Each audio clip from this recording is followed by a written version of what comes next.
The air in Jerusalem hung heavy, not with the usual scent of spices and baking bread, but with something foul and unnatural. It was 167 BCE, a time when Greek rule pressed down on the land and on its people.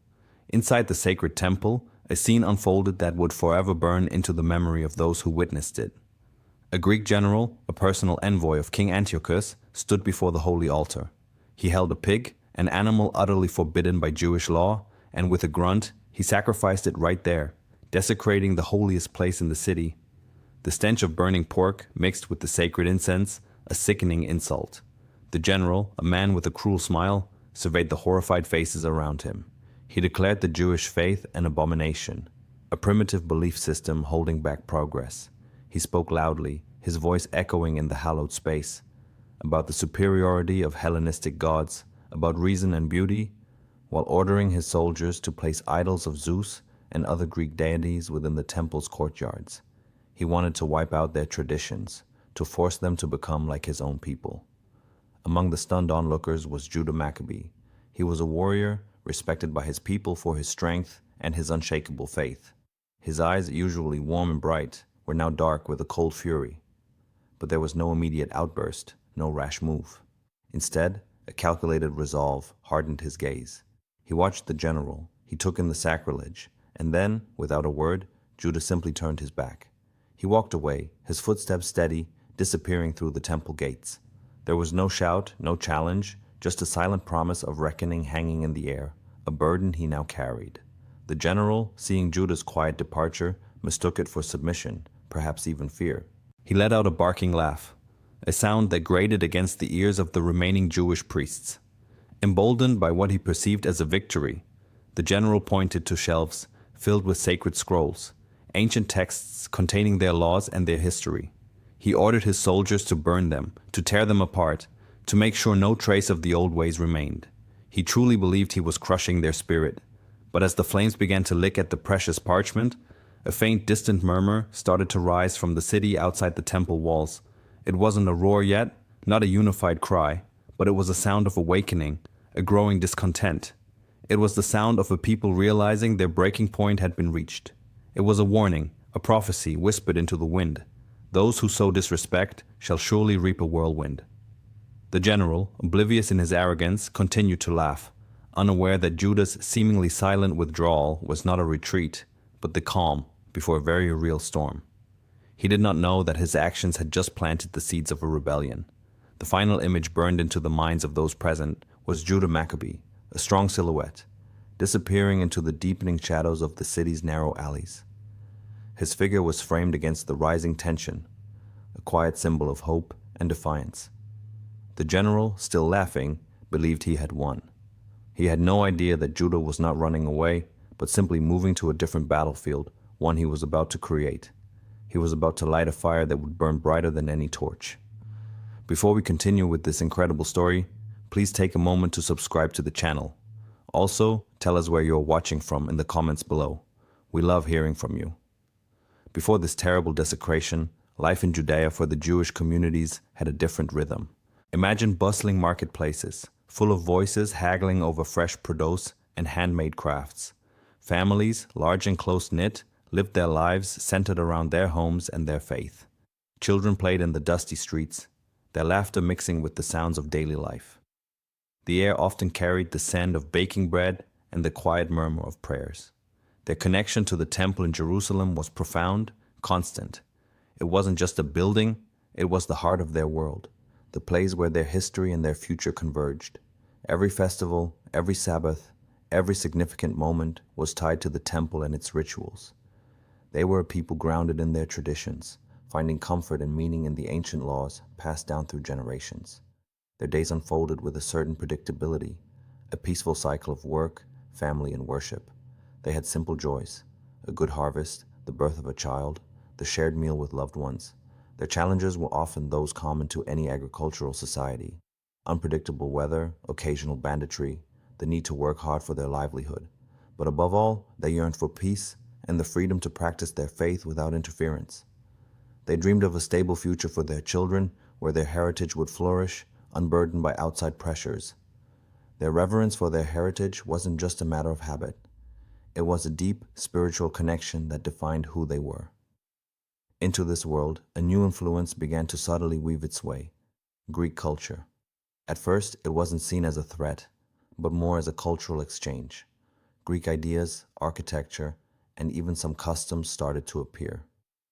Trade brought new goods, and with them, new ways of thinking.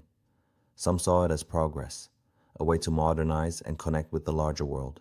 There was an openness to learning, to engaging with these new ideas, as long as they didn't clash with their core beliefs.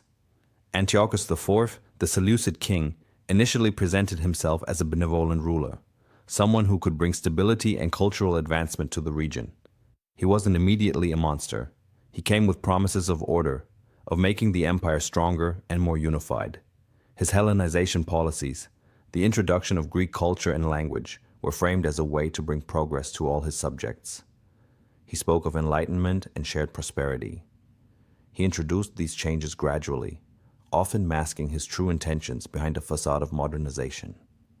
For example, he encouraged the building of gymnasiums, places of athletic training and intellectual discussion, which were central to Greek life. He offered patronage to those who adopted Greek ways, making it seem like a path to success and social standing. It was a slow, insidious process. The community, initially open to what seemed like cultural enrichment, was slowly being softened, made ready for something far more sinister. They were open, trusting even, believing that this powerful king genuinely cared for their well-being. This made the eventual betrayal, the crushing of their spirit and their traditions, all the more painful and poignant. They had welcomed what they thought was progress, only to find it was a Trojan horse carrying destruction. The initial decrees from Antiochus, which seemed minor at first, slowly started to chip away at the Jewish traditions. It was like a slow drip, not a sudden flood. One day, it was a new tax for imperial projects, then a subtle pressure to attend a public festival that honored Greek gods, not their own. These weren't massive changes, but they were enough to make people feel uneasy, to sense a shift in the air. Each small concession, each forced smile at a Greek custom left a tiny crack in the community's emotional foundation. The Greeks gradually pushed their customs more and more.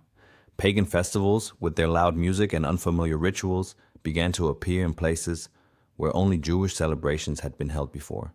These were often presented as opportunities for everyone to come together, for unity, but for the Jewish people, it felt like a forced participation, a betrayal of their own sacred calendar. The subtle undermining of their religious laws was even more concerning. For instance, the traditional Jewish courts, which handled disputes according to their own laws, found their authority slowly chipped away by Greek legal systems that didn't understand or simply didn't care about their customs. There was also increasing pressure on Jewish youth to adopt Hellenistic ways. Gymnasiums, initially seen as places of learning and physical training, became centers for Greek thought and values, often at odds with Jewish teachings. Young men were encouraged to participate in athletic games, which involved nudity, a concept deeply offensive to Jewish sensibilities. This created a huge divide within families, with some young people drawn to the perceived modernity and opportunities of Greek culture, while their parents clung to the ancient ways. It was heartbreaking for many parents to see their children drift away, pulled by a culture that seemed so glamorous and powerful. There were instances where Jewish leaders were manipulated or coerced into compliance. Antiochus would offer positions of power, wealth, or influence to those who were willing to cooperate with his Hellenization efforts. This led to internal divisions, with some leaders, swayed by personal gain or fear, publicly endorsing Greek customs. This betrayal from within was particularly painful, sowing distrust and resentment among the people. It made them question who they could truly rely on, who still held their faith above all else. This created a sense of isolation, a feeling that even their own leaders were turning against them. Then came the specific acts of injustice, which started to pile up. Taxes were collected with increasing harshness, often going directly to fund pagan temples or Greek cultural projects. This felt like a direct insult, forcing them to contribute to the very things that threatened their faith. There were public shaming incidents for those who upheld Jewish law. A person caught observing the Sabbath might be humiliated in the marketplace, their goods confiscated, or even beaten. This wasn't just about punishment, it was about making an example, instilling fear in anyone who dared to resist. The fear of speaking out grew stronger every day. People started to whisper instead of talk openly, to practice their rituals in secret behind closed doors.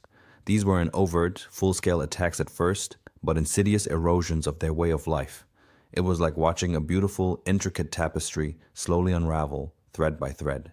Each small act, each broken promise, each forced compliance, built upon the last. The community felt a growing sense of suffocation, a loss of dignity and autonomy. The temple desecration, the one we talked about earlier, wasn't just a random act of violence. It was the terrible culmination of years of this systemic oppression and disrespect.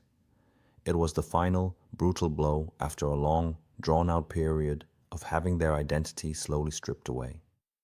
Everyone understood that the pig on the altar was not the beginning of their suffering, but the agonizing end of their patience. The atmosphere in Judea became thick with dread, a heavy blanket that smothered joy and hope. Every shadow seemed to hide a Greek soldier, every unfamiliar face a spy. People walked with their heads down, their conversations hushed, always glancing over their shoulders. The once vibrant marketplaces, where laughter and bartering filled the air, were now quieter, more subdued, tinged with an unspoken fear. Families ate their meals in silence, the simple act of blessing the food, now a defiant whisper against the encroaching darkness. Open clashes started happening more and more. It wasn't just quiet resentment anymore. There were fistfights in the streets between those who had embraced Greek ways, the Hellenized Jews, and those who clung fiercely to their traditions. Sometimes these fights turned deadly. The Hellenized Jews, often emboldened by the Greek presence, would mock and provoke their traditionalist neighbors, leading to desperate, angry outbursts. These internal conflicts were heartbreaking, tearing communities apart from the inside, adding another layer of pain to the existing oppression. Antiochus's forces, the Greek soldiers, grew in number and visibility. They swaggered through the cities, their armor gleaming, their spears glinting in the sun. Their arrogance was palpable.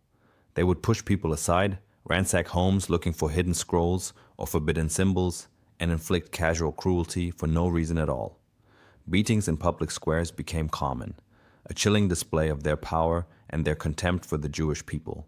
The soldiers would laugh as they broke sacred objects, their actions a clear message. Your traditions mean nothing here. This constant, brutal presence intensified the fear, making daily life a test of endurance. The pressure to conform became immense, a suffocating weight on everyone. It wasn't just about avoiding punishment anymore. It was about survival. Families found themselves torn apart by differing loyalties. A father might cling to the Torah, while his son, seeing no future in defiance, might join the Greek army or adopt Greek gods. Mothers wept in secret for children who had chosen the path of assimilation, knowing they might never truly come home again. The choice was stark: abandon your heritage or face persecution, imprisonment, or even death. This created deep rifts, fracturing the very foundation of Jewish society. Antiochus's decrees, which had started subtly, became more and more brutal, more rigid, more unthinkable. The polite suggestions of Hellenization were gone, replaced by draconian laws designed to wipe out Jewish identity entirely. He outlawed circumcision, a fundamental covenant, making it punishable by death for both the parents and the child. Observing the Sabbath, a day of rest and holiness, became a crime. Celebrating festivals, studying the Torah, even possessing a scroll of the law, all were forbidden, carrying severe penalties.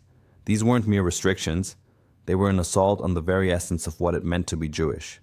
Antiochus' image had completely transformed. He was no longer the benevolent ruler promising stability.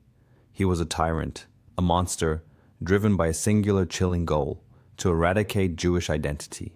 His actions were fueled by a twisted desire to homogenize his empire, to erase any distinct culture that dared to resist his vision. He saw the Jewish people, with their stubborn adherence to their unique God and laws, as a direct challenge to his authority, a thorn in his side that needed to be removed. The collective Jewish spirit felt the suffocating weight of this persecution. It was like being trapped underwater, struggling to breathe, the pressure building with every passing day. Every forbidden prayer, every secretly observed ritual was an act of quiet rebellion, a desperate attempt to keep a flicker of hope alive in the face of overwhelming darkness. The people knew, deep down, that something had to break. This level of oppression could not last forever. They just didn't know what that breaking point would be, or who would be brave enough to challenge the empire. The breaking point arrived, not with a whimper, but with a sudden, violent roar. It was a decree that rippled through every Jewish town, demanding an act so unthinkable, so utterly defiling that it could not be ignored. Antiochus commanded that in every single community, a pagan altar must be erected and a sacrifice made to his gods. This wasn't just about forcing compliance, it was about forcing participation in their idolatry, about making every Jew complicit in the desecration of their own faith. It was a final, undeniable line drawn in the sand. In the quiet village of Modian, a Greek officer, stern-faced and arrogant, arrived with his soldiers. He ordered the townspeople to gather, and there, before their horrified eyes, an altar was set up. He then called for Mattathias, an elder priest, a man respected for his wisdom and his unwavering devotion to the Torah, to step forward. The officer's voice, cold and unwavering, demanded that Mattathias offer a pig on the altar, a creature forbidden by Jewish law, an act of ultimate defilement. The air grew thick with tension. The villagers held their breath, their eyes fixed on Mattathias, their hope and fear intertwined. Mattathias stood there, his face etched with agony, his hands trembling, not from fear, but from a profound inner turmoil. He looked at the altar, then at the sneering Greek officer, then at his own people, their faces pale with terror. He could not do it. He would not. But just as he was about to refuse, a Hellenized Jew, someone from their own community who had embraced the Greek ways, stepped forward. This man, eager to please the Greeks, perhaps hoping to save his own skin or gain favor, began to approach the altar, ready to comply with the officer's demand. Something inside Mattathias snapped. Years of oppression, of watching his people suffer, of enduring countless humiliations, all converged in that single moment. The sight of one of his own preparing to commit such an abomination, to publicly betray everything they stood for, was too much. It was the ultimate insult, the final straw. A guttural cry escaped his lips, a sound born of righteous fury and absolute despair. With a speed that belied his age, Mattathias lunged forward. His hand found a weapon, a hidden knife, or a sword, and in a blur of motion, he struck down the Hellenized Jew who had dared to approach the altar. The Greek officer, stunned by the sudden, brutal defiance, barely had time to react before Mattathias turned on him. Another swift, decisive blow, and the officer, too, fell. Silence descended upon the village, a stunned, terrified silence. The Greek soldiers, momentarily paralyzed by the audacity of the act, stared in disbelief. Then Mattathias, his chest heaving, his eyes burning with a fierce, unyielding fire, cried out. His voice, though strained, carried across the stunned crowd, echoing with a power that vibrated through their very souls. "Let everyone who is zealous for the Torah and stands by the covenant follow me." This was it. This single, bold act of defiance, this refusal to submit, shattered the cycle of submission and fear that had gripped Judea for so long. It was a spark, igniting a fire that had been smoldering beneath the ashes of oppression. Mattathias, along with his 5 sons, John, Simon, Judah, Eleazar, and Jonathan, immediately fled into the hills, leaving the chaos and the bewildered Greek soldiers behind. Their call was not just for men, but for a principle. It was a call to arms for anyone who believed in the sacredness of their faith, in the enduring power of their identity. The narrative shifted in that instant, from passive suffering to active resistance. The Maccabean revolt, the fight for religious freedom, and the very soul of a people had truly begun. The quiet village of Modian, on that fateful day, became the birthplace of a revolution, fueled by an old priest's desperate righteous rage. The immediate aftermath of Mattathias' desperate act was chaos, just as he knew it would be. The Greek soldiers, once they shook off their shock, were in a frenzy. But Mattathias and his 5 sons, Judah among them, were already gone, melting into the familiar, rugged terrain of the hills surrounding Modian. They didn't have much time to celebrate their defiance. Survival was now their only goal. Their initial days were a blur of fear and exhaustion. They moved constantly, always looking over their shoulders, always listening for the sounds of pursuing Greek patrols. Food was scarce. They foraged for whatever they could find, wild berries, roots, anything to keep hunger at bay. The nights were cold and exposed, the thin mountain air biting at their skin. Judah felt the ache in his bones, the gnawing emptiness in his stomach, and the constant thrum of adrenaline that kept him on edge. There were moments in the dead of night when doubt crept in. Could they really stand against the mighty Seleucid Empire? It felt like a handful of stones against a mountain. He saw the same fear in the eyes of his brothers, though none spoke of it openly. They were a small band, armed with little more than their conviction and a few hastily gathered weapons. The Greek military might was overwhelming, disciplined, and vast. They had chariots, trained phalanxes, and countless soldiers. What did the Maccabees have? A righteous anger and a desperate hope. Judah questioned it all, the possibility of success against such a powerful force. It was a heavy burden, the weight of their people's future resting on their shoulders. He saw men succumb to illness, others to sheer despair, their bodies and spirits worn thin by the harsh conditions. Word of Mattathias' rebellion, however, spread like wildfire. In some Jewish communities, it ignited a spark of hope. People tired of the oppression, inspired by the audacity of the priest, began to join them. Farmers left their fields, merchants abandoned their stalls, and young men, filled with zeal, trekked to the hills, eager to fight for their faith. They brought what they could: old swords, farming tools, repurposed as weapons, meager supplies. These new recruits, though untrained, brought much-needed numbers and a fresh wave of determination. But not everyone reacted with such fervor. Many communities, gripped by fear, saw the Maccabees as dangerous zealots, inviting further reprisal from the Greeks. They feared that Mattathias' act would only make their suffering worse, that it was a foolish, suicidal endeavor. Some, having already embraced Hellenistic ways, viewed the rebels as backward, clinging to outdated traditions. There were even instances of betrayal, where information about the rebels' movements was sold to the Greeks by those who sought to gain favor or simply avoid punishment. These internal divisions were a constant challenge, a reminder that not all of their own people were united in this fight. Judah understood these very responses. He saw the fear in the eyes of those who stayed behind, the pragmatism of those who believed resistance was futile. He knew the cultural dynamics of Judea were complex, that not every Jew saw the world through the same lens. Some were willing to die for their faith, others simply wanted to survive, even if it meant compromise. The psychological impact of constant warfare and persecution was profound, not just on Judah and his men, but on the entire population. Every choice was a gamble, every day a struggle.